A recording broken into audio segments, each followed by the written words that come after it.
Nebraska players Rink Mass, Price Sanford, and Sam Hoiberg. We'll open it up now for questions. If you have a question, please raise your hand. We'll go third row, second in from the right. Hi, Danielle Lerner with USA Today. Sam, how has your relationship with your dad changed since he became your coach here? And same question for your relationship with Charlie. How has that changed since he came and joined the staff? I wouldn't say it's changed a whole lot. I had an amazing relationship growing up and had an amazing childhood. As far as Charlie, we've been as close as you can possibly be my entire life, and him coming back has just been really cool to have him be a part of it. But we've created sort of, there's a little bit of professional relationship with how he's helped me in coaching me. I think that's probably where he's made his biggest impact, is how he's helped me with my offensive production. He's been huge for that. And then with my dad, I think we've done a great job of keeping it very player-coach relationship in practices. I don't think you'd be able to tell if you came to a practice that I was his kid. And, we probably have grown a little bit closer bond from it all, but in general, just still had an amazing relationship growing up, and it's maintained that way. Third row, far right. Right in front of you, right there. Thank you. Price, what do you think it will be like to face your former team, and how do you think the Iowa fans will react to you? I'm not really sure. It's not something I'm focused on. We're treating the game as any other game. So same approach as we've had all season, and just kind of block out that outside noise. So because most of the players you played with are not even there anymore? Yeah, I did play with a couple of them. And I still have a lot of good relationships with some of the staff and the managers. So, still see them around and talk to them. But it is a very different team. Only 2 players stayed, but still have good relationships with them. Second row, second in from the left. Robin Wash, Husker Online. Rink, when a lot of times coaches save like different wrinkles and sets for postseason play, given this is your third meeting with Iowa, like how are you preparing for something new against an opponent that's so familiar? We've kind of opened the entire playbook. Throughout the season, we've added new sets. We've gone away from some things that teams scouted, but we added everything. We've added some new stuff. So, just everything's open, and we got a bunch of guys with a high basketball IQ, so that definitely helps with just having a huge amount of sets that we can go to. Fourth row, second in from the right. Blake Schroeder, Scarlett Schroeder on first. Sam, after you guys have accomplished what you've done in winning the program's first tournament game, now the first Sweet 16 appearance, is there a sense of maybe being able to play more free now that monkey's off the back, per se? Yeah, I think that kind of came off after that first game for sure. I talked about it a lot. There was a ton of anxiety with that game, just knowing that, especially for the seniors like me and Rink, if we didn't get that win, we would have never been able to come back and do it. So it was nice to get that free off your back, but every game is super high pressure now. So just get back to doing what you did all year and preparing for the game plan and executing the best you possibly can. Third row, second in from the left. This is really for all the players. Last week the crowd atmosphere at the regional was unlike anything we've seen before. What are you guys expecting here with a little bit more ticket competition, and what's your message maybe to the Nebraska fan base coming down here? Rink, will you start that off, please? Obviously we're a little further away from home. All the fans that I talked to in Oklahoma City all said that they wanted to try and come down here. But, like you said, we've got some competing fan bases here. Houston's a couple miles away. There's some competition for those tickets. But for any Husker fans that have made it out here and will be in the arena, let's try and be as loud as you can. And I know Husker fans will support us no matter what. Price? Yeah, we have one of the best fan bases in the nation, so we know that they're going to show out. I hope it can be like Oklahoma City, but it's probably hard to do. So, we know that they're going to show out for us. Sam?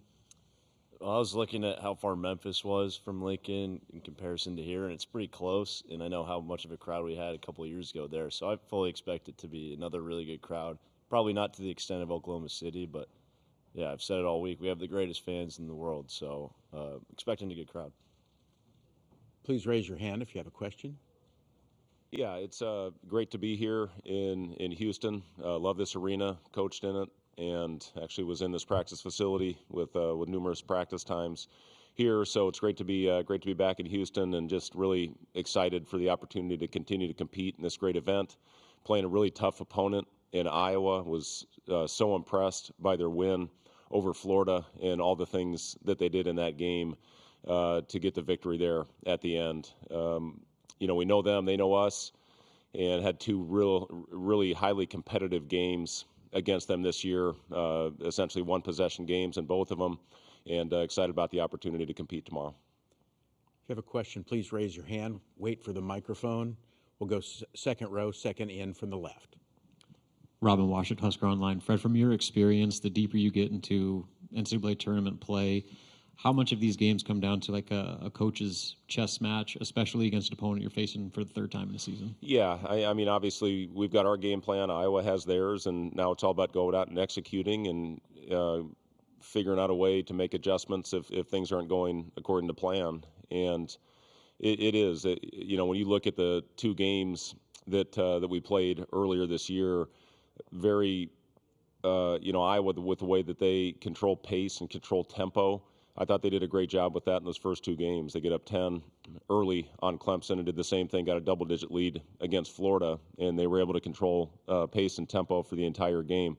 That was the story, I thought, in our two games as well, and they do as good a job as anybody. Ben does a phenomenal job of getting his guys in the right spots, with Sturtz being one of the most clutch players in this tournament and in all of college basketball.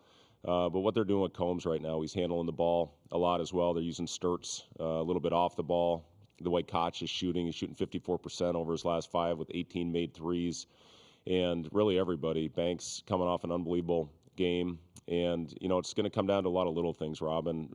Rebounding is going to be very important in this game. It's going to be a possession battle. Taking care of the basketball, very important at this time of year. And, with what Iowa did, having more offensive rebounds than Florida was so unbelievably impressive. And also having 15 offensive rebounds against Clemson. And I think won the Battle of the Glass by 13 in that game. So, just they're playing their best basketball this season. I like how we're playing right now, and it should be a fun game tomorrow night. Third row, right side. Hi, Fred. Chad Leistico, Des Moines Register. Good to see you. What have you learned in the limited time you've had to coach against Ben McCullum? And what do you feel like it's a chess match of adjustments this third time or not? Yeah, I mean, that's obviously important. And, we watched the two games that we played against them. They watched the two games that they played against us. And it is all about going out there and making adjustments. And, again, you've got a plan, but if things aren't going according to plan, you got to be ready to adjust on the fly, and hopefully your guys execute it. I thought our guys did a really good job when we switched up our defense late in the game against Vanderbilt, and we found out a way to go slow down their momentum. And that's what this time of year is all about. If you have any chance of advancing, you have to have great execution in everything you do on both sides of the ball. But yeah, Ben he's been elite at what he's done in year one with the roster and getting the right guys that fit his system. And when you have a guy like Sturtz, that was the other impressive thing. I mean, Sturtz goes 0 for 9 from 3, and they beat the number one seed and one of the best teams in the country. So they're playing at a high level, and we're going to have to be on point. We're going to have to play as well as we have all year if we want to have a chance to win this game tomorrow and continue on and advance. And, I feel good about what we did. Vanderbilt was an unbelievably quality opponent, and I thought our guys did a great job of going out there and getting off to a fast start, built a little bit of a lead, got a cushion. They made their run, and our guys did not panic. And that's the other thing at this time of year. You have to handle adversity well, and our guys, for the most part, all season long have done that, and I think Iowa certainly has done that as well. Front row, right side. Joseph Duarte, Houston Chronicle. Fred, I'm not sure how much interaction you've had with Kelvin since your playing days, but he tells us a story about having to face you on your senior night. Yeah, they whooped us. Just any just interactions that you've had with him recent, or just that relationship that you've had over the years? Yeah, I did. Mark Pope and Kelvin called me the year before when Mark was at BYU. They were at Media Day, and he was telling me the story about when he was at Oklahoma, and they had a great team. Ryan Miner was an unbelievable player in the old Big 8 conference. in that one. It's a game I certainly want to forget. I went 3 for 16 in that game, but that's Kelvin. I mean, that's his defense. He's hung his hat on with that and his physicality.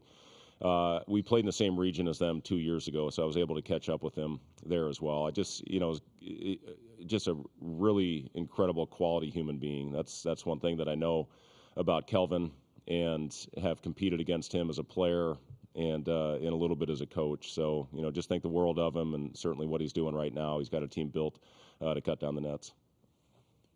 Fourth row, second from the right. Blake Schroeder, Scarlett Schroeder. Fred, in the midst of this historic season, first NCAA tournament win, first appearance in the Sweet 16, have you personally been able to take just a moment to kind of soak in what this journey and what the season has meant to you?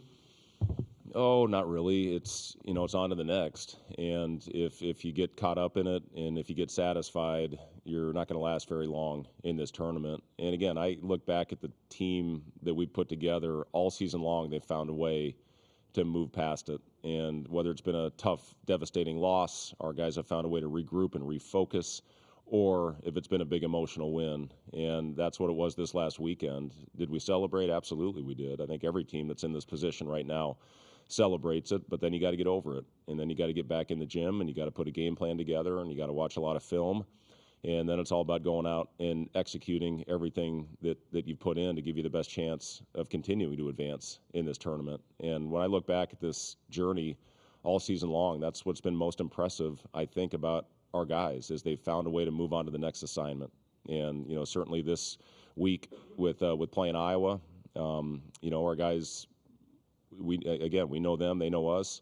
And, we put a game plan together that hopefully will give us a chance. And, now it's about going out and executing. But yes, you have to celebrate it. I've talked about enjoying the journey. I mean, you have to enjoy this process. I mean, this team will be remembered forever as the first team to get that NCAA win. And, there's something to that. But at the same time, when I ask them after the game, are you satisfied? Do a man? They say no. Third row, second from the left. Coach Sean Callahan with Husker Online, they're saying that this will probably have more of a neutral feel, but knowing Nebraska fans like you do and talking to people, what's your feel for the amount of impact Nebraska fans could have, and do you expect a big contingent down here in Houston? Yeah, I do, and I was blown away in Oklahoma City. They absolutely 100% played a factor in us getting to the point where we are right now. And to set an all-time decibel record, I've coached against the Thunder in that building, and when they're in there in the playoffs, that's the best atmosphere in the NBA. And for our fans to break that just says everything you need to know. And it was 98% Husker fans in there in that building. And when Frager hit that shot, the roof blew off the place. And then, when that shot rimmed out 8 times, then the celebration began. It's been really special to share this journey with them because of everything that they've gone through with, across all sports. And, for us to be able to go out there and, celebrate with them, I thought was really maybe a highlight of the season for our team, just because of everything that they've done for us. They've really helped us have some signature wins, and I know that they're going to show up in a big way tomorrow night. Fifth row, far left. Hey, Fred, Tom Chattel, Omaha World Herald. Could you go back to 2022 when you hired Nate? You go get Sam Griesel.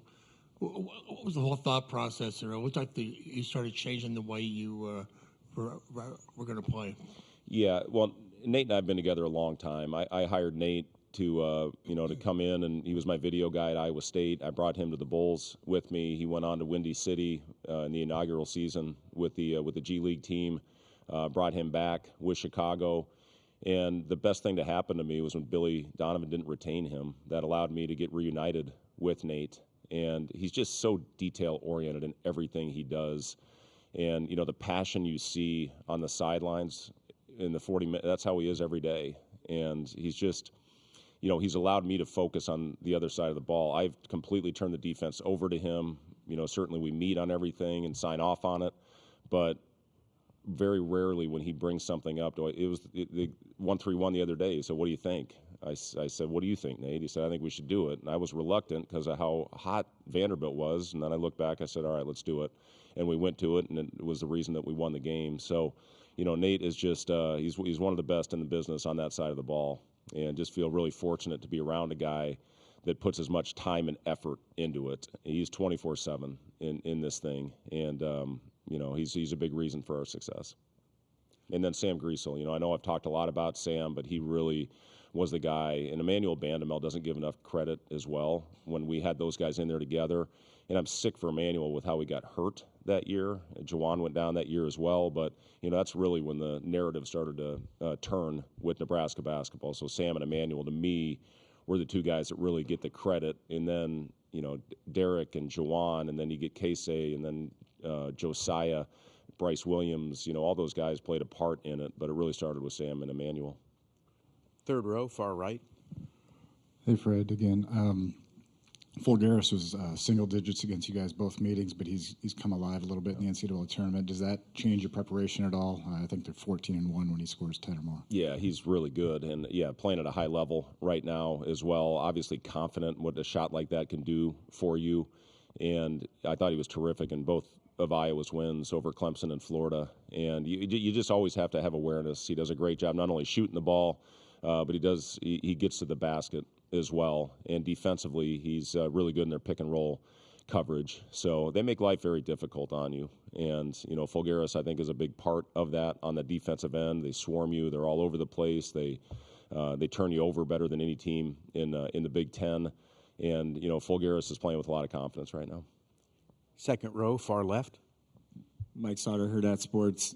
Is there something to refocus maybe this team with the rivalry in Iowa that's the opponent? No, I don't think so, Mike. I mean, whoever you played at this time of year, whether it was Iowa or Florida, you were going to have to be ready and have to be on point if you had a chance to win. You just happen to be playing a familiar foe in the same league. And let me just say this about to have 6 teams in the Sweet Set, that's phenomenal. And how it prepares you for this moment playing against that quality of opponent night in and night out.